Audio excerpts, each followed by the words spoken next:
ஆதியாகமம் 26 அதிகாரம் 12 வசனம் 13வது வசனத்தை நாம் எல்லாரும் இணைந்து வாசிக்க போகிறோம். எடுத்தவர்கள் சத்தமா என்னோடு இணைந்து ஒரு ஆமேன் சொல்லுங்க பார்க்கலாம். ஆமென். ஈசாக்கு அந்த தேசத்தில் விதை விதைத்தான். கர்த்தர் அவனை ஆசீர்வதித்ததினால் அந்த வருஷத்தில் 100 மடங்கு பலன் அடைந்தான். அவன் ஐஸ்வர்யவனாகி வர வர விருத்தியடைந்து மகா பெரியவனானான். 2 கரத்தை உயர்த்தி சொல்லுங்க. அல்லேலூயா, அல்லேலூயா. அன்னைக்கு ஈசாக்குக்கு சொல்லப்பட்ட வார்த்தை, ஈசாக்கின் மேல் வைக்கப்பட்ட ஆசீர்வாதம் இன்றைக்கும் இந்த வருடத்திலே 2026 கர்த்தர் நமக்கு தந்திருக்கிறார். இது 100% நிறைவேறும் என்று சொல்லுகிற தேவ பிள்ளைகள் வலது கரத்தை உயர்த்தி கர்த்தரை மகிமைப்படுத்த முடியும். சொல்லுங்க அல்லேலூயா. நீங்க அல்லேலூயா சொல்லும் பொழுது இது 100% என் வாழ்க்கையில நிறைவேறும் என்பதை நீங்கள் உறுதியாய் சொல்லுகிறீர்கள். நீங்கள் அல்லேலூயா சொல்லும் பொழுது இது 100% என்னுடைய குடும்பத்தில் அது நிறைவேறும் என்பதை நீங்கள் உறுதியாய் நம்புகிறீர்கள் என்று அர்த்தமாக இருக்கிறது. 2 கரத்தை உயர்த்தி சொல்லுங்க. கர்த்தர் என்னை ஐஸ்வர்யவனாகி நான் வர வர விருத்தி அடைந்து நான் பெரியவனாகும்படி எனக்கு உதவி செய்வார், எனக்கு உதவி செய்வார். அல்லேலூயா, அல்லேலூயா. இந்த வார்த்தை எத்தனை பேருக்கு நிறைவேறும்னு சொல்லி நீங்க 100% ஆசைப்படுறீங்க? எல்லாருக்கும் ஆசைதான், அப்படிதானே? எல்லாருக்கும் ஆசைதான். இப்போ ஒரு விஷயம் கூட 2 கரத்தை உயர்த்தி சொல்லுங்க பார்க்கலாம். நான் ஐஸ்வர்யவனாகி, யார் யாரெல்லாம் சொல்றீங்களோ அத்தனை பேருக்கு இந்த வார்த்தை நிறைவேற போகுது. நான் ஐஸ்வர்யவனாகி வர வர விருத்தி அடைந்து மகா பெரியவனாவேன். நான் இந்த தேசத்தில் விதை விதைப்பேன். கர்த்தர் என்னை ஆசீர்வதிக்கிறதினால் இந்த வருஷத்துல 2026 100 மடங்கு பலனை கர்த்தர் எனக்கு தருவாராக. சொல்லுங்க, 100 மடங்கு பலனை கர்த்தர் எனக்கு தருவாராக. 100 மடங்கு பலனை கர்த்தரின் குடும்பத்தில் தருவாராக. 100 மடங்கு பலனை கர்த்தரின் தொழில்கள் வியாபாரங்களை தருவாராக. விசுவாசிக்கிறவங்க நல்ல கைத்தட்டி ஆமென் சொல்லணும். ஹல்லேலூயா. இந்த வார்த்தை அப்படியே நம்முடைய வாழ்க்கையில நிறைவேறும். ஆமென். அவன் ஐஸ்வர்யவனாகி வர வர விருத்தி அடைந்து மகா பெரியவனானான். அல்லேலூயா. இந்த வார்த்தை ஒரு 3 காரியத்தை அழுத்தமா சொல்லுது. 1, அவன் ஆசீர்வதிக்கப்பட்டான்.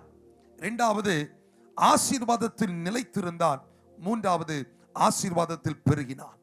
ஆமென். நான் சொல்றது எத்தனை பேருக்கு விளங்குது? உங்க பக்கத்துல பார்த்து சொல்லுங்க, நீங்கள் ஆசீர்வதிக்கப்படுவீர்கள், நீங்கள் ஆசீர்வாதத்தில் நிலைத்திருப்பீர்கள், நீங்கள் ஆசீர்வாதத்தில் பெருகுவீர்கள். அதான் அந்த வசனம் சொல்லுது. அவன் அவன் வர வர அவன் ஐஸ்வர்யவனான ஆசீர்வதிக்கப்பட்டான், அந்த ஆசீர்வாதத்தில் நிலைத்திருந்தான், வர வர விருத்தி அடைந்து மகா பெரியவனானான். இந்த 3 காரியங்களும் கர்த்தர் உங்களுக்குரியவைகளாய் மாற்றி தருவாராக. கரங்களை உயர்த்தி ஒரு அல்லேலூயா சொல்லுங்க. அல்லேலூயா. அந்த 12ஆம் வசனத்தை வாசித்து பார்க்கும் பொழுது நாம் அதை இப்படி கூட அழகாய் சொல்லலாம்.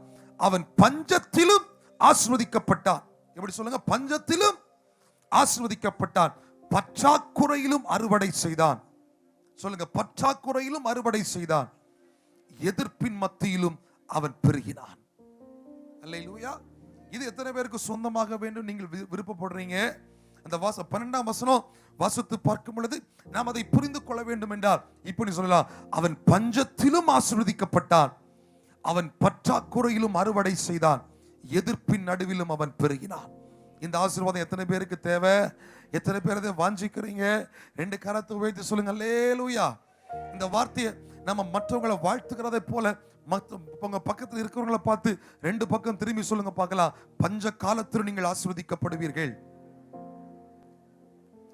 பற்றாக்குறையிலும் நீங்கள் அறுவடை செய்வீர்கள், எதிர்ப்பின் நடுவிலும் நீங்கள் பெருகுவீர்கள். இது என்னுடைய வார்த்தைகள 26ஆம் அதிகாரம் 12ஆம் வசனத்திலே ஈசாக்கின் மேல் சொல்லப்பட்ட ஆசீர்வாதம் இந்த வருஷத்துல அது நம்மேல் சொல்லப்பட்டிருக்கிறது. வானமும் பூமியும் ஒழிந்தாலும் அவருடைய வாக்குத்தத்தங்கள் மாறுவதில்லை. கரங்களை தட்டி நல்ல உற்சாகத்தோடு இந்த வார்த்தைகள் நம்முடைய வாழ்க்கையில் நம்முடைய குடும்பத்தில் நிறைவேறும்படி ஆமென் என்று சொல்லுங்க பார்க்கலாம். கரங்களை உயர்த்தி ஆமென் சொல்லுங்க பார்க்கலாம். ஆமென். ஹல்லேலூயா, ஹல்லேலூயா. இந்த ஆசீர்வாதம் என்பது நல்லா கவனிங்க, சொந்த முயற்சியினால் ஏற்படுகிற ஆசீர்வாதம் ஒரு பக்கம். ஆனால் இன்னொரு ஆசீர்வாதம் இருக்கிறது, தேவனுடைய கரத்திலிருந்து வருகிற ஒரு ஆசீர்வாதம் உண்டு. அல்லேலூயா. சொந்த முயற்சியினால அடைகிற ஆசீர்வாதம் ஒரு பக்கம், இன்னொன்று தெய்வத்தின் கரத்திலிருந்து வருகிற ஆசீர்வாதம். 26:12-13 வாசித்து பார்க்கும் பொழுது, தன் சொந்த முயற்சியினால் பெற்றுக்கொள்ளப்பட்ட ஒரு ஆசீர்வாதத்தை வேதம் குறிப்பிடவில்லை. மாறாக சாத்தியமற்ற சூழலில், நம்பிக்கையற்ற தருணத்தில், நடைமுறையிலே சாத்தியமில்லாத நேரத்தில் ஒரு தெய்வீக ஆசீர்வாதத்தின் சாட்சி குறித்து தான் நாம் இங்கே வாசிக்கிறோம். கரமுயர்த்தி சொல்லுங்க அல்லேலூயா. நாம சொந்த முயற்சியினால் ஆசீர்வதிக்கப்படுகிறதை இந்த வருஷத்துல விரும்பாமல், கர்த்தருடைய தெய்வீக ஆசீர்வாதம் நம்முடைய சிரசின் மேலும் நம்முடைய குடும்பங்களின் மேலும் நிறைவாய் வருகிறதை நாம் விரும்ப வேண்டும். எத்தனை பேர் ஆமென் என்று சொல்லுகிறீர்கள்? அல்லேலூயா. நம்முடைய சொந்த முயற்சியினால் வருகிற ஆசீர்வாதங்களையும் நன்மைகளையும் நாம் தேடாமல், கர்த்தரால் வருகிற ஆசீர்வாதங்களை நாம் தேடும் பொழுது அதுவே பஞ்ச காலத்திலே நம்மை தாங்கும். எத்தனை பேர் ஆமென் என்று சொல்லுகிறீர்கள்? எதிர்ப்பின் மத்தியிலே நம்மை வளரச் செய்யும், நம் ஆத்மாவை சோர்ந்து போகாமல் பலனடைய பண்ணும். ஆமென், அல்லேலூயா. எதிர்ப்பின் நடுவிலும் நாம வளரணும்னா, பஞ்சத்திலும் நாம் ஆசீர்வதிக்கப்பட வேண்டும் என்றால், சொந்த முயற்சியினால நாம் ஆசீர்வாதங்களை தேடுகிறதை விட்டுவிட்டு தேவன் நம்மை ஆசீர்வதிக்க வேண்டும் என்று நாம் விருப்பப்பட வேண்டும். எத்தனை பேர் அதை பெற்றுக்கொள்வதற்கு, அதை அனுபவிப்பதற்கு ஆசையா இருக்கிறீர்கள்? கரங்களை உயர்த்தி என் மேல சொல்லுங்க, தலைக்கு மேல கையை வச்சு சொல்லுங்க, என் மேல இந்த 2026 கர்த்தர் தருகிற தெய்வீக ஆசீர்வாதம் வரணும். என் மேல கர்த்தர் தருகிற கர்த்தருடைய ஆசீர்வாதம் வரணும். என் சொந்த முயற்சியினால எனக்கு கிடைக்கிற ஆசீர்வாதத்தை விட என் தேவன் எனக்கு தருகிற ஆசீர்வாதம் என் சிரசின் மேலும், என் குடும்பத்தின் மேலும், என்னுடைய எல்லைகளின் மேலும், என் குடும்பத்தின் மேலும், என் பிள்ளைகள் மேலும் நிறைவாய் வருவதாக. அல்லேலூயா. அது வரும், கண்டிப்பா கர்த்தர் நமக்கு தருவார். ஆமென். இப்படிப்பட்ட ஆசீர்வாதங்களை எத்தனை பேர் நீங்கள் பெற்றுக்கொள்வதற்கு வாஞ்சையா இருக்கிறீர்கள்? கரமுயர்த்தி ஒரு முறை கூட சொல்லுங்க, அல்லேலூயா. நிச்சயமாய் கர்த்தர் தருவார். ஈசாக்கின் மேல் சொல்லப்பட்ட ஆசீர்வாதங்கள் அது நமக்குரியது. ஆமென், அல்லேலூயா. இந்த ஆசீர்வாதத்தை நாம் எப்படி பெற்றுக்கொள்வது என்பதை வேகமாய் உங்களுக்கு நான் சில வார்த்தைகளை நான் சொல்ல ஆவலாய் இருக்கிறேன். இந்த ஈசாக்குக்கு இந்த ஆசீர்வாதங்களை பெற்றுக்கொள்வதற்கு ஆண்டவர் கொடுத்த அதே கட்டளைகளை கர்த்தர் இன்றைக்கு நமக்கு தருகிறார். வர வர விருத்தி அடைந்து மகா பெரியவனாவதற்கு ஆண்டவர் ஈசாக்கை பார்த்து சொன்ன சில வார்த்தைகளை உங்களுக்கு நான் ஞாபகப்படுத்த விரும்புகிறேன். இந்த ஆசீர்வாதங்கள், இந்த நன்மைகள் நம்மேல் வந்து நிறைவாய் பலிக்க வேண்டும் என்றால் 26வது அதிகாரத்திலே முதல் வசனத்தை நான் வாசிக்கிறேன். முதல் 3 வசனத்தை வாசிக்கும் பொழுது நீங்கள் அதை கவனிக்கும்படி அன்போடு கேட்டுக்கொள்கிறேன். ஆசீர்வாதங்கள் நமக்கு அருளப்பட வேண்டும் என்றால் நாம் செய்ய வேண்டிய காரியம் என்ன? ஆபிரகாமின் நாட்களிலே உண்டான பஞ்சத்தை போல, பஞ்சத்தை அல்லாமல் பின்னும் ஒரு பஞ்சம் தேசத்தில் உண்டாயிற்று. அப்பொழுது ஈசாக்கு பெலிஸ்தருக்கு ராஜாவாகிய அபிமெலேக்கினிடத்தில் கேராருக்கு போனார். கர்த்தர் அவனுக்கு தரிசனமாகி, நீ எகிப்துக்கு போகாமல் நான் உனக்கு சொல்லும் தேசத்திலேயே குடியிரு, இந்த தேசத்தில் வாசம் பண்ணு என்று கர்த்தர் சொல்லுகிறார். அல்லேலூயா. ஆசீர்வாதத்தை பெற்றுக்கொள்வதற்கு ஆண்டவர் ஈசாக்கு சொன்ன வார்த்தை என்ன தெரியுமா? நீ எகிப்துக்கு போகாமல் நான் காண்பிக்கிற தேசத்திலேயே, நான் உனக்கு சொல்லும் தேசத்திலேயே குடியிரு. அல்லேலூயா. ஆண்டவர் எகிப்திற்கு இந்த ஈசாக்கு போவதை விருப்பப்படவில்லை. இந்த எகிப்து என்பது ஒரு கட்டத்தில் செழிப்பை குறிக்கிறது, ஆசீர்வாதங்கள் நிறைந்திருக்கிறதை குறிக்கிறது. மற்ற எல்லா தேசத்திலும் எல்லா இடத்திலும் பஞ்சம் இருக்கிற போது எகிப்தில் மட்டும் சில செழிப்புகள் இருந்து கொண்டு தான் இருந்தது. அதைத்தான் ஆபிரகாம் 12ஆம் அதிகாரத்திலே ஆதியாகமத்திலே நாம் வாசித்து பார்க்கும் பொழுது, ஆபிரகாம் பஞ்ச காலம் வந்த போது தான் இருந்த இடத்தை விட்டு எகிப்தை தேடி போனான் என்று வேதம் சொல்லுகிறது. அல்லேலூயா சொல்லுங்க, அல்லேலூயா. யாக்கோபு ஆதியாகமம் 46ஆம் அதிகாரத்திலே ஆண்டவருடைய அனுமதியோடு எகிப்திற்கு போகிறார். அது மாத்திரமல்ல, யோசேப்பின் சகோதரர்கள் தாங்கள் வாழ்ந்த தேசத்திலே பஞ்சம் வந்த போது அவர்கள் யாவரும் எகிப்தை தேடி, எகிப்தின் செழிப்பை தேடி, எகிப்தின் ஆசீர்வாதத்தை தேடி வந்தார்கள். ஆனால் இங்கே ஆண்டவர் ஈசாக்குக்கு சொல்லும் பொழுது, நீ எகிப்திற்கு போக வேண்டாம், நான் காண்பிக்கிற உனக்கு தந்திருக்கிற தேசத்திலேயே தங்கி இருந்து கர்த்தர் சொல்லுகிறார். அல்லேலூயா. எகிப்திற்கு போவதை ஆண்டவர் இங்கே ஈசாக்கினுடைய வாழ்க்கையிலே தடை பண்ணுகிறார். நீ எகிப்திற்கு போக வேண்டாம் என்று சொல்லுகிறார். ஏசாயா 31ஆம் அதிகாரத்தை வாசித்து பார்க்கும் பொழுது வேதம் சொல்லுகிறது, எகிப்தை நம்புகிறவர்களுக்கு ஐயோ, எகிப்தின் மேல் நம்பிக்கை வைக்கிறவர்களுக்கு ஐயோ அப்படின்னு ஏசாயா 31 நாம் வாசிக்கிறோம். இங்கே மிக தெளிவாய் ஈசாக்கை பார்த்து ஆண்டவர் சொல்லுகிறார், ஈசாக்கே, நீ எகிப்திற்கு போகாமல் நான் உனக்கு சொல்லுகிற தேசத்திலே நீ தங்கியிரு. ஆமென். இன்னைக்கு நிறைய பேரை பார்த்து, இங்க வந்திருக்கிறவர்களை பார்த்து ஆண்டவர் சொல்லுகிறார், நீங்கள் எகிப்திற்கு போக வேண்டிய அவசியம் இல்லை. தேவனுடைய ஆசீர்வாதங்களை பெற்றுக் கொள்வதற்கு தேவன் உங்களுக்கு காண்பிக்கிற இடத்திலே நீங்கள் தங்கி இருக்க வேண்டும். ஆமென். நான் சொல்றது விளங்குது என்று சொல்லுகிறவர்கள் கரங்களை உயர்த்தி சொல்லுங்க, அல்லேலூயா. இந்த எகிப்து என்பது ஒரு வரலாற்று சிறப்பு மிக்க ஒரு இடம்.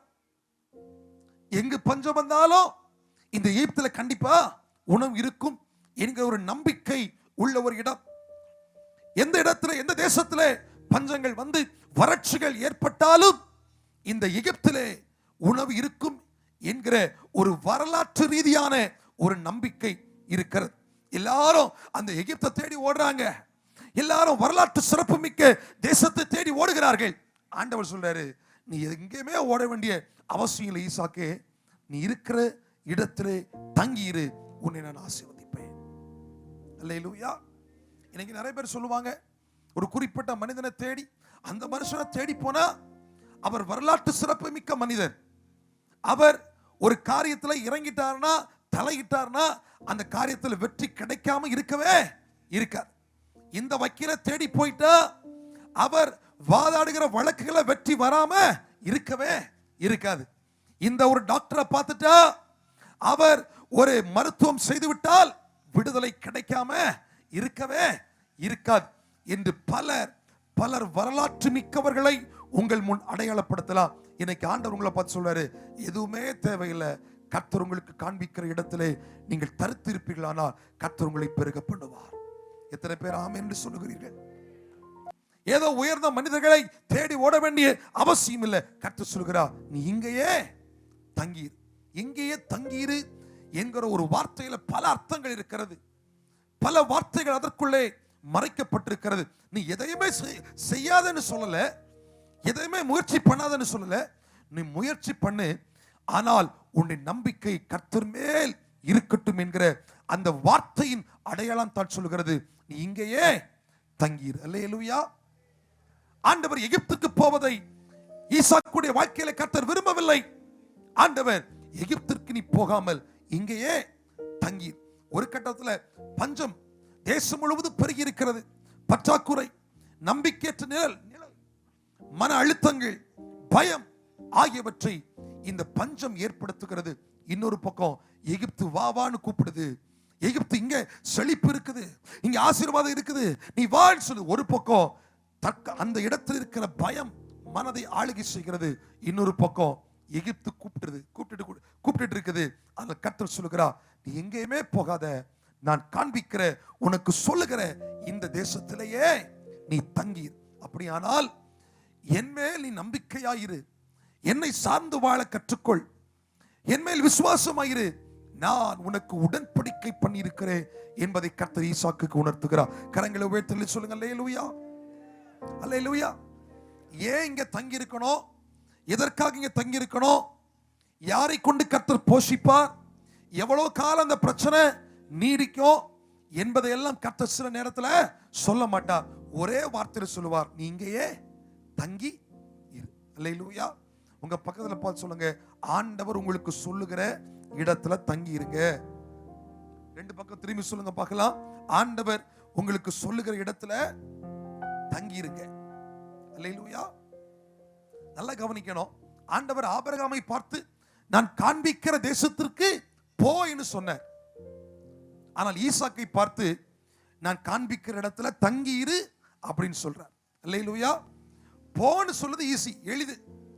இங்க இருந்து நாகர்கோயிலுக்கு நீ போ, அல்லது இங்க இருந்து ஒரு வறட்சியான பட்டணத்துக்கு போ அப்படின்னு சொன்னா இங்க இருக்கிற பெரும்பாலும் 90% நாம் என்ன பண்ணிடுவோம், ஓடி போயிருவோம். ஆனால் அதே வறட்சியான இடத்துல நீ தங்கீர் என்று சொன்னா அந்த 90% அப்படியே குறைந்து 10% மாறி. ஆபிரகாமை பார்த்து ஆண்டவர் சொல்ற, காண்பிக்கிற தேசத்துக்கு நீ போ. போவது எளிது, ஆனால் தங்கி இருப்பது ரொம்ப கஷ்டம். உங்க பக்கத்துல பார்த்து சொல்லுங்க, போவது எளிது, ஏன்னா அதை விசிட் பண்ணிட்டு திரும்ப வந்துடலாம் என்கிற ஒரு நம்பிக்கையில நாம போவோம். ஆனால் தங்கி இருப்பது ரொம்ப கடினம். அல்லேலூயா. ஆண்டவர் ஈசாக்கை பார்த்து சொல்றாரு, ஈசாக்கே ஈசாக்கே, நீ எகிப்துக்கு போகாமல் நான் காண்பிக்கிற இந்த தேசத்திலே நீ தங்கியிரு. நீ கேராரிலே தங்கியிரு, நீ கேராரில இரு. இந்த கேரார்ல தான் நான் உன்னை ஆஸ்வதிக்க போகிறேன். இந்த கேரார்ல தான் நீ 100 மடங்கு பலனை அனுபவிக்க போற. இந்த கேரார்ல தான் பஞ்சம் வந்தாலும் பஞ்சம் இருந்தாலும் தேசத்தின் ஜனங்கள் வாடி வதைந்து கொண்டிருந்தாலும் நான் உன்னை பெருக பண்ணுவேன், 100 மடங்கு உன்னை ஆஸ்வதிப்பேன். நீ வர வர விருத்தி அடைந்து பெரியவனாய் ஆவதற்கு நான் உனக்கு தெரிந்தெடுத்த இடம் இந்த கேரார். அல்லேலூயா. நம்முடைய கண்ணுக்கு முன்னால எகிப்து தெரியும், அந்த ஆண்டவர் சொல்றாரு, நீ கேரார்ல குடியிரு. நம்முடைய கண்ணுக்கு முன்னால செழிப்பு தெரியும், நம்முடைய கண்களுக்கு முன்னால ஆசீர்வாதம் தெரியும். ஆனால் எகிப்துக்கு போவது ஆண்டவர் விருப்பப்படல. கஷ்டமான சூழல்களிலும் இருந்து கொண்டு தெய்வத்தை நம்புகிறதை கர்த்தர் எதிர்பார்த்து கொண்டிருக்கிறார். அல்லேலூயா. இன்னைக்கு இந்த இடத்துல வந்திருக்கிற ஒவ்வொருவரையும் பார்த்து கர்த்தருடைய வார்த்தையை, கர்த்தருடைய ஸ்தானாதிபதியாய் உங்களை பார்த்து சொல்கிறேன், உங்களுக்கு கேரார் என்கிற இடம் ஒதுக்கப்பட்டிருந்தாலும், அங்கே பஞ்சம் இருந்தாலும், நீங்கள் சந்தோஷமாய் நீங்கள் தேவனை நம்பி இருப்பீர்களானால் எந்த மனுஷனுக்கு கிடைக்காத ஆசீர்வாதத்தை கர்த்தர் உங்களுக்கு தந்து உங்கள் தலையை கர்த்தர் உயர்த்துவார். எத்தனை பேர் ஆமென் என்று சொல்லுகிறீர்கள்? அல்லேலூயா. தங்கீரு என்று சொன்ன ஆண்டவர் 3வது வசனத்துல அதன் தொடர்ச்சியாய் 5வது வசனம் வரையிலும் கர்த்தர் சொல்றார் தெரியுமா, இந்த தேசத்திலேயே நீ வாசம் பண்ணு, நான் உன்னோடு கூட இருந்து நான் உன்னை ஆசீர்வதிப்பேன், நான் உனக்கும் உன் சந்ததிக்கும் இந்த தேசங்கள் யாவையும் தந்து உன் தகப்பனாகிய ஆபிரகாமுக்கு நான் இட்ட ஆணையை நிறைவேற்றி தருவேன். அல்லேலூயா. நீ இங்கேயே தங்கியிருன்னு சொன்ன ஆண்டவர் ஒரு பிராமிஸை கொடுக்கிறார், ஒரு வாக்குத்தத்தத்தை கொடுக்கிறார், வாழ்க்கைக்கு தேவையான ஆதாரத்தை கொடுக்கிறார், நம்பிக்கையற்ற சூழலை ஆண்டவர் ஏற்படுத்தி கொடுக்கிறார். எப்படி கொடுக்கிறார் தெரியுமா? நான் உன்னோடு கூட இருப்பேன். அல்லேலூயா. நீ எகிப்துக்கு போக வேண்டிய அவசியம் இல்லை, நீ எங்க இரு, கேராரிலே குடியிரு, நான் உன்னோடு கூட இருப்பேன். இந்த பஞ்ச காலத்திலும் நான் உன்னை ஆசீர்வதிப்பேன், உன் தகப்பனாகிய ஆபிரகாமுக்கு நான் இட்ட ஆணையை உனக்கு நான் நிறைவேற்றி தருவேன். அல்லேலூயா. எகிப்திலே உணவு இருக்குது, ஆனா உடன்படிக்கை இல்லை. கேரார்ல உணவு இல்லை, ஆனா உடன்படிக்கை இருக்குது. அல்லேலூயா. எகிப்தை தேடி போகிறவர்களுக்கு உணவு இருக்குது, ஆனா எத்தனை நாட்கள் அந்த உணவு கிடைக்கும் என்கிற உடன்படிக்கை இல்லை. ஆனால் கேராரிலே தேவனுடைய வார்த்தையின்படி குடியிருக்கிறவர்களுக்கு உணவு தற்காலிகமாக இல்லாமல் போனாலும் தேவனுடைய உடன்படிக்கை இருக்கிறதுனால அந்த உடன்படிக்கை கர்த்தர் நிச்சயமாய் நிறைவேற்றி கொடுப்பார். எத்தனை பேர் ஆமென் சொல்லுகிறீர்கள்? அதைத்தான் ஆண்டவர் ஈசாக்குக்கு சொல்கிறார், உன் தகப்பனாகிய ஆபிரகாமுக்கு நான் இட்ட ஆணையை நிறைவேற்றி தருவேன், நான் உன்னை ஆசீர்வதிப்பேன், உன்னோடு கூட இருப்பேன். அல்லேலூயா. ஆமென். நான் சொன்னது போல எகிப்துல ஒருவேளை உணவு கொஞ்ச காலம் இருக்கலாம், ஆனால் உடன்படிக்கை இல்லை. தேவ பிள்ளைகளே, தேவன் காண்பிக்கிற இடத்திலே தற்காலிகமாய் ஒருவேளை பஞ்சமாய் இருந்தாலும் தெய்வத்தின் உடன்படிக்கை இருக்கும் பொழுது நிச்சயமாய் ஒரு நாள் நாம் அறுவடை செய்வோம். நிச்சயமாய் அந்த அறுவடை நம்முடையதாய் மாறும். நிச்சயமாய் நம் 100 மடங்கு ஆசீர்வாதங்களை பெறுவோம். நிச்சயமாய் நம் வர வர விருத்தி அடைந்து மகா பெரியவனாவோம். எத்தனை பேர் ஆமென் சொல்லுகிறீர்கள்? அல்லேலூயா, அல்லேலூயா. ஈசாக்குக்கு சொல்லப்பட்ட வாக்குத்தத்தங்கள் ஏதோ ஈசாக்கின் மேல் மாத்திரம் சொல்லப்படவில்லை, அவனுடைய தகப்பனாகிய ஆபிரகாமுக்கு சொல்லப்பட்ட வார்த்தை. ஆமென். அவனுடைய தகப்பன் ஈசாக்குக்கு அது புதிதல்ல, புதிதாய் சொல்லப்பட்ட வார்த்தை இல்ல, அது அவனுடைய தகப்பனாகிய ஆபிரகாமுக்கு சொல்லப்பட்ட வார்த்தை. இப்போ ஈசாக்கு கொடுத்திருக்கிற அசைன்மென்ட் என்ன தெரியுமா? அந்த வாக்கு தத்தத்தில் இவர் நடக்கணும், அவ்வளவுதான். அல்லேலூயா, ஸ்தோத்திரம். இது யாருக்கு சொல்லப்பட்ட வார்த்தை? அவன் தகப்பனாகிய ஆபிரகாமுக்கு ஆண்டவர் ஆணையிட்டு கொடுத்த வார்த்தை. இப்ப ஈசாக்குக்கு சொல்லப்பட்டது என்ன தெரியுமா? உன் தகப்பனுக்கு சொன்னதை நான் நிறைவேற்றுவேன், ஆகையால் நீ இந்த தேசத்திலே குடியிரு. ஆமென், அல்லேலூயா. வறட்சியா இருந்தாலும் கர்த்தருடைய வார்த்தைக்கு கீழ்ப்படுகிற இடத்துல கர்த்தர் போஷிப்பை கொடுப்பார். எத்தனை பேர் ஆமென் சொல்லுகிறீர்கள்? வறட்சியா இருந்தாலும் பஞ்சமா இருந்தாலும் கர்த்தர் காண்பிக்கிற கேரித்துக்கு போகும் பொழுது கர்த்தருடைய போஷிப்பு கிடைக்கும். எத்தனை பேர் ஆமென் சொல்லுகிறீர்கள்? எலியாவை கர்த்தர் போஷிக்கவில்லையா? பஞ்ச காலத்தில் காகங்களை கொண்டு எலியாவை போஷிக்கவில்லையா? தாகத்திற்கு தண்ணீரை கொடுக்கவில்லையா? ஆண்டவர் ஒரு மனிதனை ஒரு இடத்திற்கு அனுப்பும் பொழுது, ஆண்டவர் நியமித்திருக்கிற ஒரு இடத்திற்கு ஒரு மனிதனை கர்த்தர் அழைத்து வரும் பொழுது, அந்த மனிதனை போஷிக்கவும், அவனை பாதுகாக்கவும், அவனை உயர்த்தவும், அவனை கனப்படுத்தவும் பொறுப்பு கர்த்தர் மேல் இருக்கிறது. இன்னைக்கு கர்த்தர் உங்களை பார்த்து சொல்றாரு, நீ கேராரிலே குடியிரு. கேராரிலே குடியிருங்கள். கேராரிலே குடியிருக்கணும் என்பது உங்க சொந்த பலத்தை சார்ந்ததல்ல, தெய்வத்தை சார்ந்தது. அவர் மேல் நம்பிக்கை வைக்கிற ஒரு அனுபவம். உலகத்தில் எல்லாமே தாறுமாறாய் நடைபெற்றுக் கொண்டிருந்தாலும், பஞ்சம் பெருகிக் கொண்டிருந்தாலும், ஆண்டவர் சொல்றாரு, நீ கேரார்ல குடியிரு, உன்னை நான் ஆசீர்வதிப்பேன். அப்படியானால் நம்முடைய முழு நம்பிக்கையும் கர்த்தர் மேல் இருக்க வேண்டும் என்று கர்த்தர் விரும்புகிறார். எத்தனை பேர் ஆமென் என்று சொல்லி அதை ஏற்றுக்கொள்கிறீர்கள்? கரங்களை உயர்த்தி சொல்லுங்க, அல்லேலூயா. நம்முடைய முழு நம்பிக்கையும் யார் மேல் இருக்கணும்? கர்த்தர் மேல் இருக்கு. தங்கீரு என்கிற ஒரு வார்த்தையின் அர்த்தமே அதுதான். நான் உன்னை ஆசீர்வதிப்பேன், நீ என்ன நம்பு. நீங்க எத்தனை பேர் கர்த்தரை நம்புறீங்க?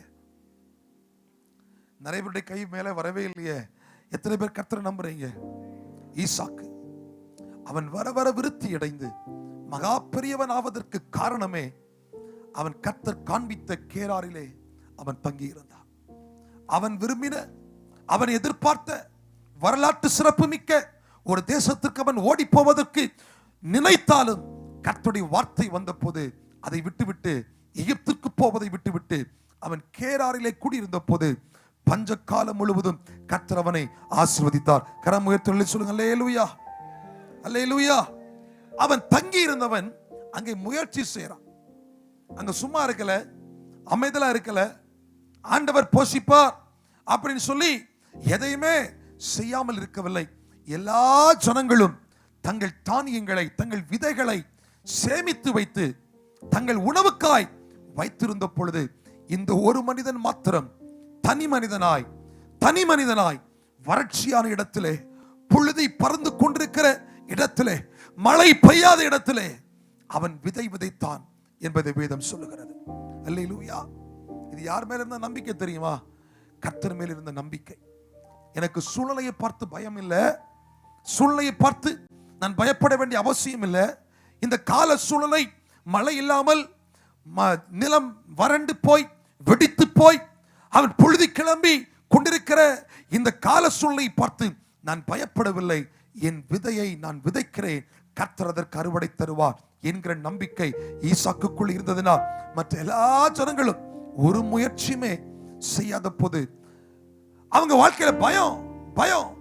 விதை விதைத்தால் இந்த விதைகள் வீணாய் போய்விடுமோ, விதை விதைத்தால் முயற்சி செய்தால் இந்த முயற்சியின் பலன் கிடைக்காமல் போய்விடுமோ என்கிற ஒரு பயம் இருந்த நேரத்தில் இந்த ஈசாக்கு கர்த்தரை மாத்திரம் நம்பி, கர்த்தர் தங்கீர் என்று சொன்ன அந்த வார்த்தையை நம்பி கர்த்தர் மேல் விசுவாசம் வைத்து அவன் விதைத்தான். அந்த வருஷத்திலே அவன் 100 மடங்கு பலனை பெற்றான். கரங்களை உயர்த்தி சொல்லுங்க, அல்லேலூயா, அல்லேலூயா. ஆசீர்வாதத்தின் ஆதாரமும் அறுவடையின் ஆதாரமும் நம்முடைய கர்த்தர் ஆகிய தேவன். எத்தனை பேர் ஆமென் சொல்லுகிறீர்கள்? ஆகவே சூழ்நிலையை நம்பாமல் ஆண்டவரை நம்ப வேண்டும். உங்க பக்கத்துல பார்த்து சொல்லுங்க, நம்முடைய வாழ்க்கையின் ஆசீர்வாதத்திற்கெல்லாம் ஆதாரம் நாம் ஆராதிக்கிற இயேசு. ரெண்டு பக்கம் திரும்பி சொல்லுங்க பார்க்கலாம். நம்முடைய வாழ்க்கையின் ஆசீர்வாதத்திற்கெல்லாம் ஆதாரம் நம்முடைய இயேசு. நாம சூழ்நிலையை நம்பி இல்ல, கர்த்தரை நம்பி இருக்கிறோம். நம்ம வறட்சி இந்த கால சூழ்நிலை நம்பி அல்ல, மழை பெய்யோன்னு நம்பி அல்ல, அந்த மழை பெய்யாமல் இருந்தாலும் அறுவடை தருகிற கர்த்தரை நான் நம்பி இருக்கிறேன். இதுதான் கர்த்தர் மேல் வைத்திருக்கிற நம்பிக்கை. அல்லேலூயா. இந்த ஈசாக்கு அவன் தங்கி இருந்த பொழுது அவன் விதை விதைத்தான். இந்த பூமியையும் அதனுடைய அமைப்பையும் அதனுடைய புவி சக்தியையும் அவன் பார்க்கவில்லை. மழை வருமா வராதா, இந்த இடத்துல விதை விதைச்சா பலன் கிடைக்குமா கிடைக்காதா, எதையுமே பார்த்து பயந்து சோர்ந்து போகவில்லை. கர்த்தரை நம்பினான். அல்லேலூயா சொல்லுங்க. அல்லேலூயா, அல்லேலூயா. மற்றவங்க எல்லாம் விதைப்பை குறித்து பயந்து கொண்டிருந்த பொழுது இவன் உடன்படிக்கையின் தேவனை நம்பினான். இன்னைக்கு எத்தனை பேர் நம்முடைய சுற்றி இருக்கிற ஜனங்கள் எல்லாம் பயந்து கொண்டிருக்கும் பொழுது நான் கர்த்தரை நம்புவேன் என்று சொல்லுகிறீர்கள்? நீங்க கர்த்தரை உண்மையாய் நம்புவீர்களானால் கர்த்தர் உங்களுக்கு 100 மடங்கு பலனை இந்த வருஷத்தில் நிச்சயமாய் தருவார். உங்களை பார்த்து சொல்லுகிறேன், கால சூழ்நிலை பார்க்க வேண்டிய அவசியம் இல்லை. மழை வந்தால்தான், இந்த பூமி நனைந்தால்தான் இந்த இந்த இந்த முளைகள் கிளம்பி பலன் கொடுக்கும் என்பதை நினைத்து நீங்கள் காத்திருக்க வேண்டிய அவசியம் இல்லை. கர்த்தரை நம்பும் பொழுது கர்த்தர் காரியங்களை வாய்க்க பண்ணுவார். எத்தனை பேர் ஆமென் சொல்லுகிறீர்கள்? அவன் சொந்த ஆற்றலை நம்பவில்லை, சொந்த முயற்சியை நம்பவில்லை. கர்த்தருடைய வாக்கு தத்தத்தை நம்பினா, நான் உன்னோடு கூட இருக்கிறேன், நான் உன்னை ஆசீர்வதிப்பேன், உன் தகப்பனாய் ஆபிரகாமுக்கு நான் இட்ட ஆணையை நிறைவேற்றி தருவேன். ஈசாக்கே, நீ கேராரிலே குடியிரு. நீ இந்த பஞ்சத்திலே இருந்தாலும் நீ விதை விதைக்கிற அந்த விதை விதைப்பை நான் 100 மடங்கு பலனாய் மாற்றி தருவேன் என்று கர்த்தர் சொல்லுகிறார். கரங்களை உயர்த்தி எல்லாரும் ஆண்டவரை ஸ்தோத்திரம் பண்ணுவோமா? ஸ்தோத்திரம். எத்தனை பேர் இந்த வார்த்தைக்கு கீழ்ப்படிந்து ஆண்டவர் சொல்லுகிற வார்த்தையை நான் அப்படியே செய்வேன் என்று சொல்லுகிறீர்கள்? தங்கி இருந்தவன் அவன் முயற்சி செய்தான். முயற்சி யார் முயற்சி செய்கிறார்களோ கர்த்தர் இந்த முயற்சிகளை வாய்க்க பண்ணுவார். ஆமென். அதான் வேதம் சொல்லுகிறது, உன் கயிறுகளை நீளமாக்கு, உன் முளைகளை உறுதிப்படுத்து, அப்பொழுது நீ வலது புறத்திலும் இடது புறத்திலும் இடம் கொண்டு பெருகுவாய். உன் கூடாரத்தின் இடத்தை விசாலமாக்கு. நீங்க எவ்வளவு தூரம் எக்ஸ்பான்ஷன் பண்றீங்களோ, எவ்வளவு தூரம் அதற்கு முயற்சி பண்ணுகிறீர்களோ, உங்கள் முயற்சிகளை கர்த்தர் வாய்க்க பண்ணுவார். ஆமென் சொல்லுங்க. ஆமென். அல்லேலூயா. அடைக்கப்பட்ட சுவருக்குள்ள 4 சுவருக்குள்ள முடங்கி கிடந்துட்டு எதையுமே செய்யாம எதற்குமே முயற்சி பண்ணாம இருந்தோம்னா ஆண்டவர் ஒரு நாள் நம்முடைய வாழ்க்கையில் அற்புதத்தை செய்யவே முடியாது. எந்த ஒரு மனிதன் தெய்வத்தை நம்பி அவன் விதை விதைக்கிறானோ, எந்த ஒரு மனிதன் தெய்வத்தை நம்பி அவன் முயற்சி செய்கிறானோ, கர்த்தர் அவனுக்கு 100 மடங்கு அறுவடையை கொடுப்பார். ஆமென். உன் கூடாரத்தின் இடம் விசாலமாகட்டும், உன் கயிறுகள் நீளமாகட்டும், உன் முளைகளை உறுதிப்படுத்து, அப்பொழுது நீ வலது புறத்திலும் இடது புறத்திலும் இடம் கொண்டு பெருகுவான். ஆமென். ஆண்டவருடைய ஃபார்முலா எப்படின்னா, முதலாவது நாம முயற்சி பண்ணணும், மீதமுள்ளவைகளை கர்த்தர் பார்த்துக் கொள்வார். அல்லேலூயா.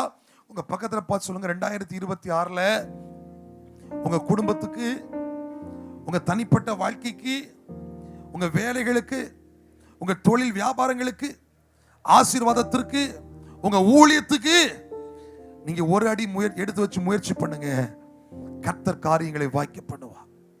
அல்லேலூயா, அல்லேலூயா. அப்படி அமைதியா இருக்கிற மனுஷனுக்கு ஆண்டவர் ஒரு நாள் ஆசீர்வாதங்களை கொண்டு வர முடியாது. சில நேரத்தில் கர்த்தர் கொடுப்பார், ஆனா எல்லா நேரத்திலும் அது ஒர்க் அவுட் ஆகாது. ஆமென்.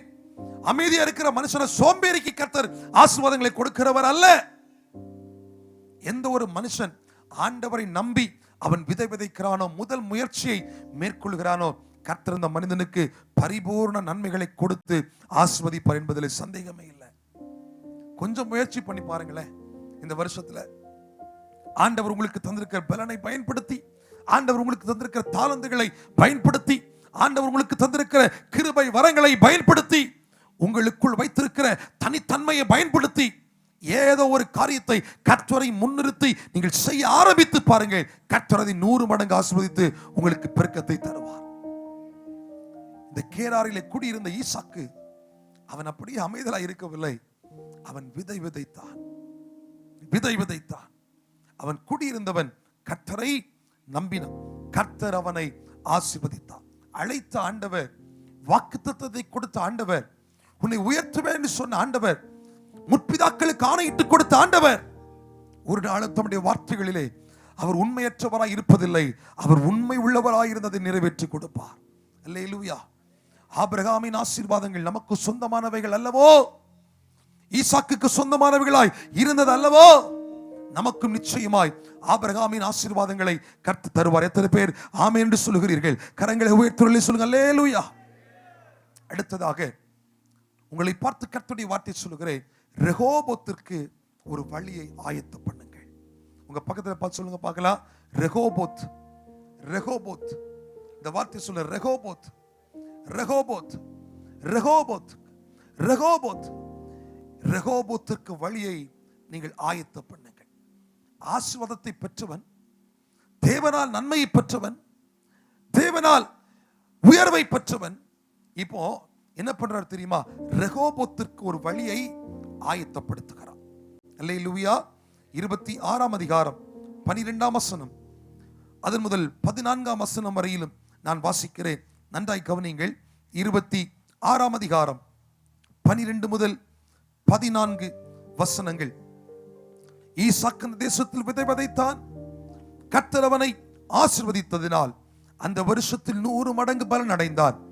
அவன் ஐஸ்வர்யவனாகி வர வர விருத்தி அடைந்து மகா பெரியவனான். அடுத்த வார்த்தை, அவனுக்கு ஆட்டு மந்தையும் மாட்டு மந்தையும் அநேக பணிவிடைக்காரரும் இருந்தபடியினாலே பெலிஸ்தர் அவன் பேரில் பொறாமை கொண்டார்கள். அல்லேலூயா. எல்லாரும் நம்முடைய வெற்றியை கொண்டாட மாட்டாங்க. எத்தனை பேர் அதை ஆமோதிக்கிறீர்கள்? நம்முடைய வெற்றி எல்லாரும் கொண்டாட மாட்டாங்க. சிலர் பொறாமை கொள்வார்கள், சிலர் எதிர்க்கத்தான் செய்வார்கள். எல்லாரும் நம்முடைய ஆசீர்வாதத்தை பார்த்து சந்தோஷப்படுவதற்கு ஆண்டவராக இயேசு கிடையாது. ஆண்டவர் என்ன பண்ணுவார் தெரியுமா? நம்மை உயர்த்தி கனப்படுத்தி சந்தோஷப்படுத்தி நம்மை அழகு பார்க்கிறவர் இயேசு. அவரை போல எல்லாரும் இருக்க மாட்டாங்க. எல்லாரும் நம்முடைய ஆசீர்வாதங்களை பார்த்து கொண்டாடுகிறவர்கள் அல்ல. சிலர் பொறாமை கொள்வார்கள். இந்த வார்த்தை சொல்லுகிறது, இவனுடைய ஆசீர்வாதத்தை கண்டு, பெருக்கத்தை கண்டு, உயர்வை கண்டு, மேன்மை கண்டு பெலிஸ்தியர்கள் பொறாமை கொண்டார்கள். சில வேளைகளிலே எதிரிகள் நம்மோடு போராடுவதற்கு கர்த்தர் அனுமதிக்கிறாரு. ஆனால் நம்மை மேற்கொள்ள ஆண்டவர் நம்மை மேற்கொள்ள ஒருபோது கர்த்தர் விட மாட்டார். கரங்களை உயர்த்தி ஒரு சொல்லுங்க அல்லேலூயா, அல்லேலூயா. இந்த பெலிஸ்தியர்கள் அவன் மேல் பொறாமை கொண்டார்கள்.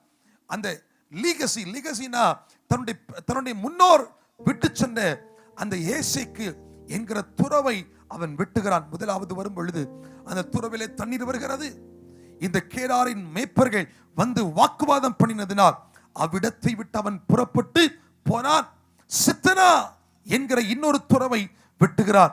அங்கேயும் அவர்கள் வாக்குவாதம் பண்ணினதினால் அங்கேயும் அவ்விடத்தை விட்டு அவன் புறப்பட்டு போனான். மூன்றாவதாக வேதம் சொல்கிறது, அவன் இன்னொரு துறவை வெட்டினான். அவர்கள் வாக்குவாதம் பண்ண வரவில்லை. அவன் அதற்கு ரெகோபோத் என்று பெயரிட்டு, நாம் பலுகும்படி கர்த்தர் எனக்கு இடம் உண்டாக்கினார் என்று சொல்லி கர்த்தரை துதித்தான். கரங்களை உயர்த்தி சொல்லுங்க அல்லேலூயா, அல்லேலூயா. ஒரு துறவை வெட்டும் பொழுது, அதை தோண்டும் பொழுது எதிர்ப்புகள் வருகிறது. இன்னொரு துறவை தோண்டும் பொழுது எதிர்ப்புகள் வருகிறது. அது சொந்த தகப்பனாருடைய சொத்து. தகப்பனுடைய காலத்தில் அவர்களுடைய ஆசீர்வாதம், தகப்பன் விட்டு சென்ற நன்மை, அதை உரிமையோடு தோண்டு செல்லும் பொழுது எதிர்ப்புகள் வருகிறது. தெய்வ பிள்ளைகளே, ஒன்றை மாத்திரம் உங்களை பார்த்து சொல்கிறேன். ஒரு வாசல் காரணமில்லாமல் அடைக்கப்படுமானால் நீங்கள் தெய்வத்தின் திட்டத்திற்கு நேராய் நடத்தப்படுகிறீர்கள் என்பதை உங்கள் உள்ளம் புரிந்து கொள்ள வேண்டும். ஏதோ ஒரு வாசல் காரணம் இல்லாம அடைக்கப்படுதா? காரணம் இல்லாம வாசல்களை அடைத்து வைக்கிறார்களா? காரணமே இல்லாம உங்களுக்கு தோல்விகள் வருகிறதா? காரணமே இல்லாம எதிர்ப்புகள் வருகிறதா? ஒன்றை புரிந்து கொள்ளுங்கள், கர்த்தர் உங்களை தம்முடைய திட்டத்திற்கு நேராய் நடத்தி கொண்டிருக்கிறார். கரங்களை உயர்த்தி சொல்லுங்க அல்லேலூயா, அல்லேலூயா. அடைக்கப்பட்ட துறவுகள் என்பது அது ஆசீர்வாதத்திற்குரிய தடை அல்ல, மாறாக அது ரெகோபோத் திறப்பதற்கான வழியாக இருக்கிறது. எத்தனை பேருக்கு இது புரிகிறது? அவங்க மட்டும் கரங்களை உயர்த்தி சொல்லுங்க பார்க்கலாம். சில வாசல்கள் அடைக்கப்படுகிறது என்றால் அது ஆசீர்வாதத்திற்குரிய தடை அல்ல, ஆண்டவர் உங்க வாழ்க்கையில வச்சிருக்கிற ரெகோபோத்தை திறந்து தருவதற்கான வழியை கர்த்தர் ஆயத்தப்படுத்துகிறார் என்பதை நீங்கள் புரிந்து கொள்ள வேண்டும். ஆமென், அல்லேலூயா. இந்த சத்துருக்கள் என்ன பண்ணுவாங்க தெரியுமா? நம்மை நேரடியா வந்து எதிர்த்து போராடி ஜெயம் எடுக்க முடியாததுனால நம்முடைய ஆசீர்வாதத்துக்கு மேல அவன் கை வைக்கிறான். இந்த சத்துருக்களால இந்த ஈசாக்கு கிட்ட நேரடியா நின்று யுத்தம் பண்ண முடியல, அதனால ஈசாக்குடைய ஆசீர்வாதத்துக்கு மேல கை வைக்க வர்றாங்க. நன்றாய் நீங்கள் புரிந்து கொள்ள வேண்டும். சில நேரத்தில் சத்துரு அப்படிதான் வருவான். நம்மோடு அவன் நேரடியாய் போராட முடியாது, ஜெயம் எடுக்க முடியாது, நம்ம மேல வெற்றி எடுக்க முடியாது. நம்முடைய ஆசீர்வாதத்துக்கு மேல அவன் கையை வைப்பான். தேவ பிள்ளைகள் ஒன்றை புரிந்து கொள்ள வேண்டும். சில வாசல்கள் அடைக்கப்படும் பொழுது, சந்தோஷமாய் நீங்கள் அதை விட்டு போகும் பொழுது, கர்த்தர் உங்களுக்குரிய ரெகோபத்தை திறந்து தருவார். அதற்குரிய வழியை கர்த்தர் உங்களுக்கு ஆயத்தப்படுத்தி தருவார். அல்லேலூயா. நீங்க நிறைய பேர் இந்த இடத்துல ஒருவேளை நீங்க சொல்லலாம், என் தகப்பனுடைய சொத்தை எனக்கு தராம வஞ்சித்து வச்சிருக்கிறாங்க, முறையாய் எனக்கு வர வேண்டிய ஆசீர்வாதம் எனக்கு வரல, முறையாய் நியாயமாய் எனக்கு கிடைக்க வேண்டிய ஏசைக்கு சித்தனா எனக்கு கிடைக்கல. மன வருத்தத்தோடு வந்திருக்கிறீங்களா? இன்னைக்கு உங்களை பார்த்து கர்த்தர் சொல்லுகிறா, உங்களுக்காக ஒரு ரெகோபோத் வைக்கப்பட்டிருக்கிறது. இந்த வாசல் அடைக்கப்படுதா? நல்லது. இந்த வாசல் அடைக்கப்படுதா? நல்லது. நீங்கள் பலுகி பெருகும்படி, நீங்கள் ஆசீர்வாதமாய் வாழும்படி உங்களுக்காய் ஒரு ரெகோபோத் வைக்கப்பட்டிருக்கிறது.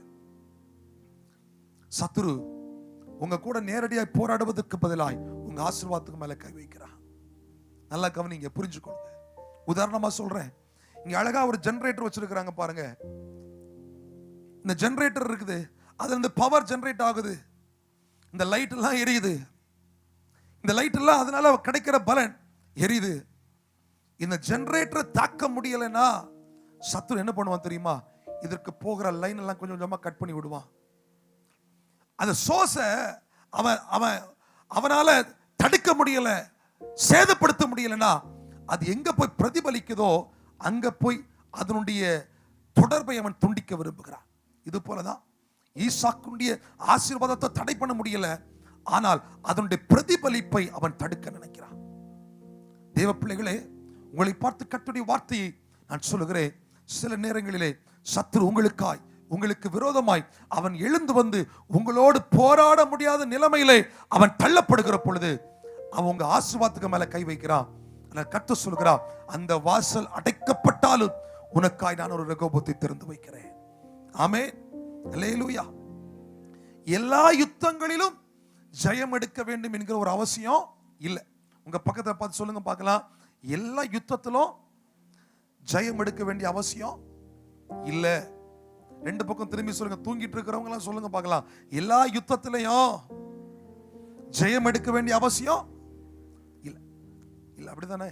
நம்ம எல்லாருக்கும் ஒரு காரியத்துல இறங்கிட்டோம்னா கண்டிப்பா வெற்றி கிடைக்கணும்னு ஒரு ஆதங்கம், ஒரு ஆசை. இந்த குறிப்பிட்ட காரியத்துல நான் களம் இறங்கிட்டேன்னா வெற்றியை பார்க்காம வரவே மாட்டேன் அப்படி நிறைய பேர் பிடிவாதம் பிடிச்சிட்டு இருப்பாங்க. ஆனால் கர்த்தருடைய வார்த்தை சொல்லுகிறது, எல்லா யுத்தங்களிலும் நாம வெற்றி பெற்றுக்கொள்ள வேண்டிய அவசியம் இல்லை. அல்லேலூயா. நான் சொல்றது ஒருவேளை உங்களுக்கு இதுவரையிலும் புரியாம இருக்கலாம், ஆனா ஒருவேளை இனி கண்டிப்பா புரியும். எல்லா யுத்தங்களிலும் நமக்கு வெற்றி தேவை இல்லை. உங்க பக்கத்துல பார்த்து மறுபடியும் சொல்லுங்க பார்க்கலாம், எல்லா யுத்தங்களிலும் வெற்றி கிடைக்கணும்னு அவசியம் இல்லை. சில யுத்தங்களை நாம புறக்கணிக்கணும். We must ignore certain battles. ஈசாக்கு செய்த காரியம் என்ன தெரியுமா? ஏசேக்கிலே வாக்குவாதம் வந்தது. அந்த வாக்குவாதத்திலே நான் ஜெயம் எடுப்பேன் என்று பிடிவாதமாய் பிடித்து நிற்கவில்லை. சித்தனாவிலே வாக்குவாதம் வந்தது. நான் கண்டிப்பா சித்தனாவை விட்டு போகவே மாட்டேன், இது என்னுடைய தகப்பன் சொத்து அப்படின்னு பிடிவாதமா நிற்கவே இல்லை. அவன் புறப்பட்டு போனான். சில யுத்தங்கள் புறக்கணிக்கப்பட வேண்டும், சில தர்க்கங்கள் புறக்கணிக்கப்பட வேண்டும், சில எதிரிகளுடைய சூழ்ச்சிகள் புறக்கணிக்கப்பட வேண்டும். எதற்கு தெரியுமா? தேவன் நமக்கு வைத்திருக்கிற ரெகோபோத்தை நாம் அடைவதற்கு சில யுத்தத்துல நமக்கு தோல்வியை நாம தழுவிதான் ஆகணும். அதான் ரெகோபத்தை பெற்றுக்கொள்வதற்கு உங்கள் வழியை ஆயத்தப்படுது. எப்படி ஆயத்தப்படுத்தணும்? சில யுத்தங்களை புறக்கணிக்கணும். கரங்களை உயர்த்தி சொல்லுங்க அல்லேலூயா. சத்துருடைய பிரதான திட்டம் என்ன தெரியுமா? இந்த எதிரியுடைய பிரதான திட்டம் என்ன தெரியுமா? கேராருடைய மேய்ப்பருடைய பிரதான திட்டம் என்ன தெரியுமா? இந்த ஈசாக்கு நிம்மதியா இருக்கவே விடக்கூடாது. அதுவரையிலும் இருந்த துறவை யாரும் தோண்டுவதற்கு வரல. இந்த ஈசாக்கு அவன் துறவை தோண்டின போது அந்த 12-13 வசனம் சொல்லுது, அவன் வர வர விருத்தி அடைந்ததினால் அவன் ஆட்டு மந்தையும் மாட்டு மந்தையும் பணிவிடை ஆட்களும் பெருகினதினால் அவன் மேல் பொறாமை கொண்டார்கள். இதுதான் முழுக்க முழுக்க காரணமே. அதுதான், அவன் மேல் பொறாமை கொண்டார்கள். இந்த பொறாமை பிரதிபலிப்பு தான் இது. சத்துருவுடைய பிரதான திட்டம் என்ன தெரியுமா? நாம என்ன பண்ணாலும் ஏதோ ஒரு எதிர்ப்பை கொண்டு வரணும். அவன் என்ன நினைக்கிறான் தெரியுமா? நாம ரொம்ப டென்ஷன் ஆகி, ரொம்ப ஹை பிரஷர் ஆகி, எதை செய்யணும்னு நமக்கு தெரியாம அங்குமிங்குமா அலையணும்னு அவன் நினைக்கிறான். ஆனால் தேவ பிள்ளைகள் நிதானமாய் அதை கையாள்வீர்களானால் நமக்கான ரெகோபோத் திறந்து வரும். எத்தனை பேர் ஆமென் சொல்லுகிறீர்கள்? அல்லேலூயா, அல்லேலூயா. துறவை கைப்பற்றுகிறது அவனுடைய நோக்கமே அல்ல. அப்படி நினைச்சிருந்தானா அவன் இதுக்கு முன்னாடி எப்போவோ அந்த துறவை அவன் கைப்பற்றி இருந்திருப்பான். துறவை கைப்பற்றுவது எதிரிகளுடைய திட்டம் அல்ல, மாறாக நம்மை மன அழுத்தத்திற்குள்ளே கொண்டு போய் நமக்குள்ளே ஒரு பிரச்சனையை ஏற்படுத்தி நமக்குள் இருக்கிற சமாதானத்தை குலைத்து விட்டு போராட்டத்திலே நம்மை இழுத்து வந்து தூண்டிவிட்டு வேடிக்கை பார்த்து நம்முடைய மன நிம்மதியை குலைப்பதுதான் சத்துருவின் திட்டம். அல்லேலூயா. நல்ல கவனிங்க. எப்படியாகிலும் இந்த ஈசாக்கை இழுத்துட்டு வந்து இந்த சித்தனாவிலும் இந்த ஏசேக்கிலும் அவன் என்ன பண்ணணும்? யுத்தம் பண்ண வைக்கணும். அவனுடைய மன அமைதியை குலைக்கணும். அவன் நிம்மதியா வாழவே கூடாது என்பதுதான் இந்த எதிரிகளின் திட்டம். ஆனால் ஈஸியா, எளிதா இந்த ஈசாக்கு அதை புறம் தள்ளி டென்ஷனே இல்லாம போயிட்டார். கரங்களை உயர்த்தி சொல்லுங்க அல்லேலூயா. உள்ள வந்து வாக்குவாதம் பண்ணாதானையா பிரச்சனை? உள்ள வந்து உன் கூட சண்டை போட்டாதானே பிரச்சனை? சண்டைக்கே வரல, பிரச்சனைக்கே வரல என்று அவன் ஓடின பொழுது சத்துருவின் அத்தனை திட்டங்களும் தாறுமாறாய் போனது. அல்லேலூயா. அவன் வகுத்து வைத்த அத்தனை திட்டங்களும் நிறைவேறாமல் இல்லாமல் அவனுடைய ஒரே நோக்கம் நம்முடைய சமாதானத்தை கெடுக்கணும், நம்மை வம்புக்கு இழுத்து பிரச்சனைக்குள்ள இழுத்து போராட்டத்துக்குள்ள கொண்டு வந்து யுத்த களத்தில் கொண்டு வந்து நிறுத்தி நம்முடைய சமாதானத்தையும் மன அமைதியும் குலைக்கணும் என்பதுதான் அவனுடைய திட்டம். துறவை கைப்பற்றுவதல்ல. துறவை கைப்பற்ற வேண்டும் என்றால் அவன் என்னைக்கோ செய்திருக்கலாமே, எப்பவோ செய்திருக்கலாமே. இல்லை, அது அவனுடைய திட்டம் அல்ல. நம்முடைய சமாதானத்தை குலைப்பதுதான் சத்துருவின் திட்டம். மன அமைதியை நம்மை விட்டு எடுத்து போடுவதுதான் சத்துருவின் திட்டம். நம்மை வேடிக்கை பார்க்க வைத்து நம்மை போராட்ட களத்திலே கொண்டு வந்து நிறுத்தி நம்முடைய மன அழுத்தத்தை அதிகரித்து விடுவதுதான் சத்துருவின் திட்டம். ஆனால் ஈசாக்கு இதிலே எதற்குமே அவன் இடம் கொடுக்கவில்லை. சில யுத்தங்களை செய்யாமல் இருப்பது நல்லது. அல்லேலூயா. சில வாக்குவாதத்தில் நாம் தலையிடாமல் இருப்பது நல்லது. சில ஏசைக்கையும் சில சித்தனாவையும் விட்டு போவது நல்லது. ஏனென்றால் நமக்காக ஒரு ரெகோபோத் வைக்கப்பட்டிருக்கிறது. எத்தனை பேர் ஆமென் என்று சொல்லுகிறீர்கள்? ரெகோபோத்துக்கு வழியை ஆயத்தப்பட வேண்டும் என்றால் ஏசைக்கையும் சித்தனாவையும் நாம் விட்டுவிட வேண்டும். ரெகோபத்தை அடைவதற்கு பலகி பெருகும்படி ரெகோபத்தை பெற்றுக் கொள்வதற்கு நாம் ஆயத்தமாக வேண்டும் என்றால் சத்துரு கொண்டு வருகிற ஏசைக்கையும் சித்தனாவையும் சத்துரு கொண்டு வருகிற போராட்டங்களையும் யுத்தங்களையும் புறம் தள்ள வேண்டும். இன்னைக்கு உங்களை பார்த்து ஒரு வார்த்தை சொல்கிறேன். எல்லா யுத்தத்திலும், எல்லா போராட்டத்திலும், எல்லா காரியத்திலும் ஜெயம் எடுக்கணும்னு இந்த வருஷத்துல நீங்க நினைக்காதீங்க. கர்த்தர் உங்களுக்கு காண்பித்திருக்கிற பாதையிலே நீங்கள் ஓடும் பொழுது கர்த்தருடைய மகத்தான ஆசீர்வாதங்கள் உங்களுக்கு வந்து சேரும். சில ஏசைக்கை சில சித்தனாவை விட்டு விடுங்கள். இந்த ஏசைக்கு சித்தனா என்பது அது ஏதோ அன்னைக்கு அவர் பார்த்ததில்லை. தன்னுடைய மூதாதையர்கள் முன்னோர்கள் தன் தகப்பன் சம்பாதித்து வைத்தது. That was a legacy. அது தன் தகப்பன் விட்டு சென்றது. தகப்பன் சொத்து. அதை கூட வாக்குவாதம் பண்ண போகல. இன்னைக்கு நிறைய பேரோட மனசுல ஒரு வருத்தம் இருக்குது. என் தகப்பன் சொத்து அல்லவா, என் முன்னோருடைய சம்பாத்தியம் அல்லவா, என் முன்னோர்கள் எனக்கு வைத்து சென்ற ஆசீர்வாதம் அல்லவா. அந்த ஒரு எண்ணத்தோடு கேள்வியோடு பலர் இடத்துல இருக்கிறீங்க. கர்த்தர் உங்களை பார்த்து சொல்லுகிறார், இயேசுக்கு சித்தனாவை விடுங்க, உங்களுக்காய் கர்த்தர் ரெகோபத்தை வைத்திருக்கிறார். உங்களுக்காய் கர்த்தர் வைத்திருக்கிற ரெகோபத்து எப்படிப்பட்டது தெரியுமா? நீங்கள் பலுகும்படி, நீங்கள் பெருகும்படி கர்த்தரால் ஏற்படுத்தப்படுகிற ஒரு இடம். அல்லேலூயா, அல்லேலூயா. நீங்கள் பலுகும்படி, நீங்கள் பெருகும்படி கர்த்தர் உங்களுக்கு வழி உண்டாக்குவார். நீங்கள் ரெகோபத்திற்கு ஒரு வழியை ஏற்படுத்துங்கள். எப்படி ஏற்படுத்தணும்? இல்ல, சில வாக்குவாதங்களை புறம் தள்ளிவிட்டு தெய்வத்தின் மேல் நம்பிக்கையோடு ஓடும் பொழுது உங்களுக்கான ரெகோபோத் திறந்து விடப்படும். கரங்களை உயர்த்தி சத்தமோ 2 அல்லே சொல்லுங்க. அல்லேலூயா, அல்லேலூயா, அல்லேலூயா. 26 முதல் 29 வசனங்களிலே நான் உங்களுக்காய் வாசிக்கிறேன். ஆதியாகமம் 26ஆம் அதிகாரம் 26 முதல் 29 வசனங்கள் நான் உங்களுக்காய் வாசிக்கிறேன். அபிமெலேக்கும் அவன் சிநேகிதனாகிய அகுசாத்தும் அவன் சேனாதிபதியாகிய பிகோலும் கேராரில் இருந்து அவனிடத்திற்கு வந்தார்கள். அப்பொழுது ஈசாக்கு அவர்களை நோக்கி, ஏன் என்னிடத்தில் வந்தீர்கள்? நீங்கள் என்னை பகைத்து என்னை உங்களிடத்திற்கு இராதபடி துரத்தி விட்டீர்களே என்றார். அடுத்த வார்த்தை மிக முக்கியமான வார்த்தை, 28ஆம் வசனம். அதற்கு அவர்கள் நிச்சயமாய் கர்த்தர் உம்மோடு கூட இருக்கிறார் என்று கண்டோ, ஆகையால் எங்களுக்கும் உமக்கும் ஒரு ஆணை ஏற்பாடு உண்டாக வேண்டும் என்று நாங்கள் நிர்ணயம் பண்ணினோம். அல்லேலூயா. இப்ப என்ன சொல்றாங்க? நிச்சயமாய் கர்த்தர் உன்னோடு இருக்கிறார். நல்லா கவனிங்க. எனக்கு ஆசீர்வாதம் அப்படின்னு இவரு ஒரு பெரிய கொட்டை எடுத்து அடிச்சு சொல்லல. இப்போ இவர் ஆசீர்வதிக்கப்பட்டதை அந்நியர்கள் கண்டு, எதிரிகள் கண்டு இவனிடத்தில் வராங்க. நிச்சயமாய் கர்த்தர் உன்னோடு இருக்கிறார் என்பதை நாங்கள் கண்டோம். இந்த வார்த்தையை உங்களை பார்த்து உங்கள் சத்துருக்கள் சொல்ல வேண்டும் என்று வாஞ்சிக்கிற தேவ பிள்ளைகள் 2 கரத்தை உயர்த்தி ஏசப்பான்னு கூப்பிடுங்க பார்க்கலாம். ஏசப்பா, எங்கள் சத்துருக்கள் இந்த வார்த்தையை சொல்லணும். நாங்க எதிரிகளிடத்துல தேடி போய் சொல்ல வேண்டிய அவசியம் இல்லை. பாரு, கர்த்தர் என்னோடு கூட இருக்கிறார். பாத்தியா, விட்டு கொடுத்தனா எவ்வளவு பெரிய ஆசீர்வாதத்தை பெற்றுட்டேன், விட்டு கொடுத்தனா எவ்வளவு பெரிய நன்மையை அனுபவிக்கிறேன் என்று நீங்க சொல்ல வேண்டிய அவசியம் இல்லை.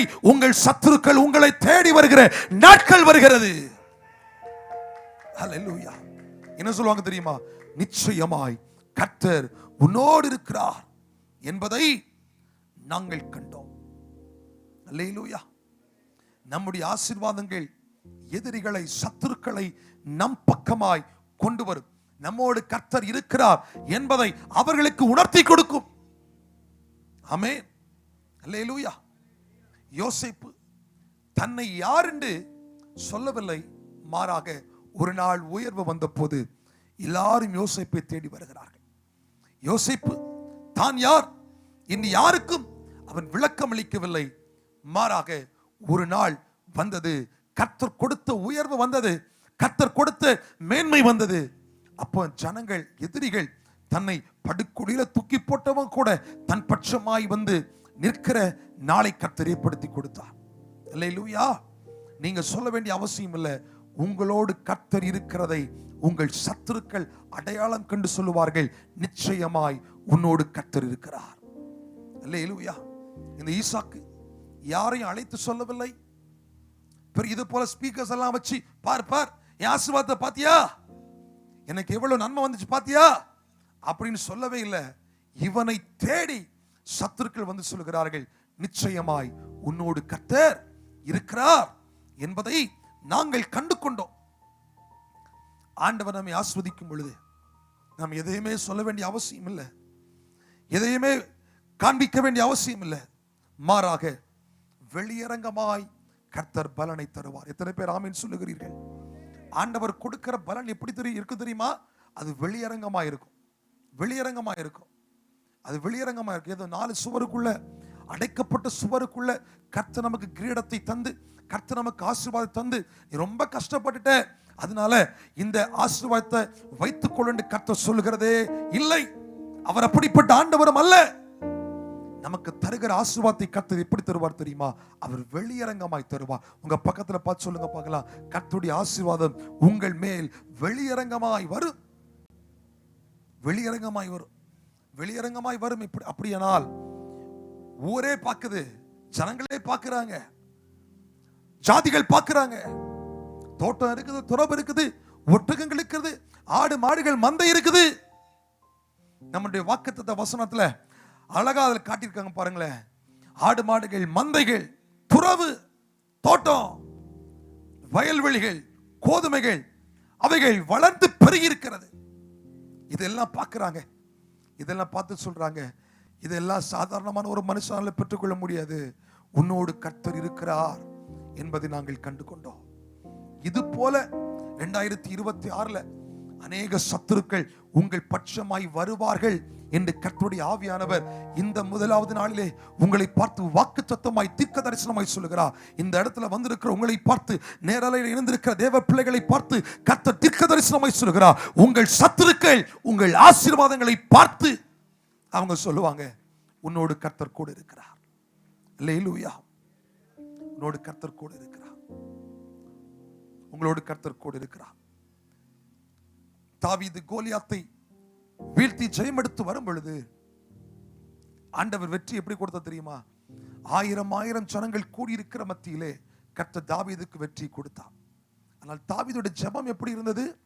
வனாந்தரத்திலே தன்னம் தனியாய் உதவுவார் இல்லாமல், யாரும் இல்லாமல், தன் தகப்பனால் ஒதுக்கப்பட்டு, தன் சகோதரர்களால் ஒதுக்கப்பட்டு வனாந்தரத்திலே ஆடுகளை மேய்த்துக் கொண்டிருக்கிறார். மீதமுள்ள சகோதரர்கள் எல்லாம் நல்ல நிலையிலே சவுலுடைய படையில் இருக்கிறார்கள். ஆனால் ஒற்றை மனிதனாய் தன்னம் தனியாய் வனாந்தரத்தில் இருந்த பொழுதெல்லாம் இவன் இருதயம் கர்த்தரோடு இருந்தது. இருதயம் கர்த்தரோடு இருந்தது. ஈசாக்கு கர்த்தரை நம்பினது போலவே இங்கே தாவீதுடைய வாழ்க்கை பார்க்கும் பொழுது அவன் இருதயம் கர்த்தரோடு இருந்தது. தன்னம் தனியாய் தேவனை நோக்கி ஜெபித்த மனிதனுக்கு கர்த்தர் தனி மனிதனாய் இருக்கும் பொழுது வனாந்தரத்தில் கொண்டு போய் அற்புதத்தை செய்யல, வனாந்தரத்தில் கொண்டு போய் வெற்றியை கொடுக்கல, யாரும் பார்க்காத இடத்துல தாவீதை கர்த்தர் உயர்த்தவில்லை. ஒட்டுமொத்த இஸ்ரவேல் ஜனங்களும் பார்த்து கொண்டிருக்கும் பொழுது கர்த்தர் வெளியரங்கமாய் வெற்றியை கொடுத்தார். நம்முடைய ஆண்டவர் அப்படிப்பட்ட ஆண்டவர். சீக்கிரட்டா கொடுக்கிறவர் அல்ல, வெளியரங்கமாய் கொடுக்கிறவர். இன்னைக்கு கர்த்தருடைய ஸ்தானாதிபதியாய் கர்த்தருடைய வார்த்தையை உங்களை பார்த்து சொல்கிறேன். 2026 கர்த்தர் உங்களுக்கு தருகிற அத்தனை வெற்றியும் வெளியரங்கமாய் உங்களுக்கு கொடுக்கப்படும். உங்களோடு கர்த்தர் நிச்சயமாய் இருக்கிறார் என்பதை ஜனங்கள் அறிந்து கொள்ளும்படி கர்த்தர் உங்களை உயர்த்துவார். ஏதோ உணர்ச்சி வசப்பட்ட இந்த வார்த்தை நான் சொல்லல. ஆதியாகமம் 26:12-13 சொல்லப்பட்ட வார்த்தைகளை கர்த்தருடைய வார்த்தை உங்களை பார்த்து சொல்கிறேன். நிச்சயமாய் கர்த்தர் உங்களோடு இருக்கிறார். 26-29 வரையிலும் சொல்லப்பட்ட வார்த்தையின் பிரகாரமாய் உங்களோடு உடன்படிக்கை செய்ய உங்கள் எதிரிகளை கர்த்தர் அழைத்து வருவார். ஆமென். நிச்சயமாய் கர்த்தர் உங்களோடு இருக்கிறார். நிச்சயமாய் கர்த்தர் உங்களோடு இருக்கிறார். நேரம் போறது நான் வார்த்தை சுருக்குகிறேன். நிச்சயமாய் கர்த்தர் உங்களோடு இருக்கிறார். நம்ம எல்லாரும் அப்படி எழுந்து நிற்க போகிறோம். ஈசாக்கு பஞ்ச காலத்தில் விதை விதைத்தான். அவன் 100 மடங்கு அறுவடையை பெற்றான். 100 மடங்கு அறுவடையை பெற்றான். அவன் ஆசீர்வதிக்கப்பட்டான். ஆசீர்வாதத்தில் நிலைத்திருந்தான். ஆசீர்வாதத்தில் பெருகினான். பஞ்சத்திலும் ஆசீர்வதிக்கப்பட்டான். பற்றாக்குறையிலும் அறுவடை செய்தான். எதிர்ப்பின் மத்தியிலும் பெருகினான். எதிர்ப்பின் மத்தியிலும் பெருகினான். காரணம் என்ன தெரியுமா? சொந்த ஆற்றலை நம்பவில்லை. தெய்வத்தின் கிருபையும் தெய்வத்தின் நன்மையும் எதிர்பார்த்தான். எல்லாரும் நல்ல உற்சாகத்தோடு 2 நிமிஷம் கரங்களை உயர்த்தி இப்போது நாம் கூப்பிட போறோம். இயேசுவேன்னு கூப்பிட போறோம். இயேசுவே, நீங்க விரும்புகிற இடத்துல நாங்க இருக்கணும்ப்பா. Stay where God wants you to be. கர்த்தர் உங்களை எங்கே இருக்க விரும்புகிறாரோ அங்கே நீங்க இருந்தீங்கன்னா 100 மடங்கு ஆசீர்வாதம், 100-fold blessing, 100 மடங்கு ஆசீர்வாதம். கர்த்தர் விரும்பும் இடத்தில் நீங்க நிலைத்திருக்கணும், குடியிருக்கணும். கர்த்தர் விரும்புகிற இடத்துல நீங்க குடியிருக்கணும். கர்த்தர் விரும்புகிற இடத்துல நீங்க குடியிருக்கணும்.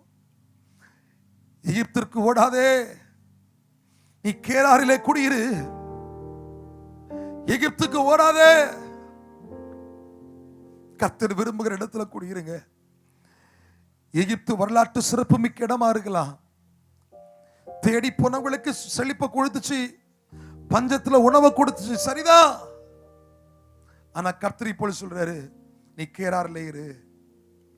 கர்த்தர் போல் சொல்றாரு, stay where God wants you to be. கர்த்தர் விரும்பும் இடத்துல நீங்க இருங்க. கர்த்தர் எகிப்துக்கு நீங்க போறதுக்கு விருப்பப்படல. எகிப்துல போய் நீங்க ஆசீர்வதிக்கப்படுறதுக்கு ஆண்டவர் விருப்பப்படல. பஞ்சத்திலும் உங்களுக்கு இருக்கிற கஷ்டத்திலும் நீங்கள் அனுபவிக்கிற வேதனையிலும் நீங்கள் படுகிற உபத்திரவத்திலும் நீங்க கர்த்தர் மேல் நம்பிக்கையா இருங்க. அதுவே போதும்னு கர்த்தர் சொல்றாரு.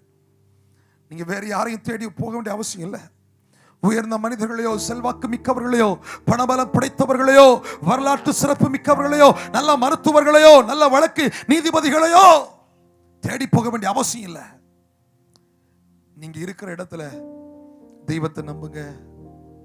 அது போதும், அது போதும், அது போதும். பற்றாக்குறை, நம்பிக்கையற்ற சூழல், மன அழுத்தம், பயம், இதெல்லாம் பஞ்சம் ஏற்படுத்தும். ஒரு பக்கம் எகிப்தின் செழிப்பு வாவான்னு கூப்பிடும். எகிப்தின் செழிப்பு நம்மை அழைக்கும். ஆண்டவர் சொல்றாரு, எகிப்துக்கு போகாத. ஏன் போகக்கூடாதுன்னு ஆண்டவர் சொல்ல மாட்டாரு. எவ்வளவு காலம் அந்த பிரச்சனை நீடிக்கும்னு சொல்லல, சில நேரத்தில் சொல்ல மாட்டாரு. யாரை கொண்டு உன்னை போஷிப்பேன்னு கூட சில நேரத்தில் சொல்ல மாட்டாரு. ஒரே வார்த்தையில் சொல்லுவார், நீ இங்கே தங்கியிரு, இங்கே தங்கியிரு, இங்கே தங்கியிரு. போவது எளிது, ஆனால் தங்கி இருப்பது கஷ்டம். கர்த்தர் சொல்லுகிறார், நீங்கள் கேராரிலே தங்கி இருங்கள்.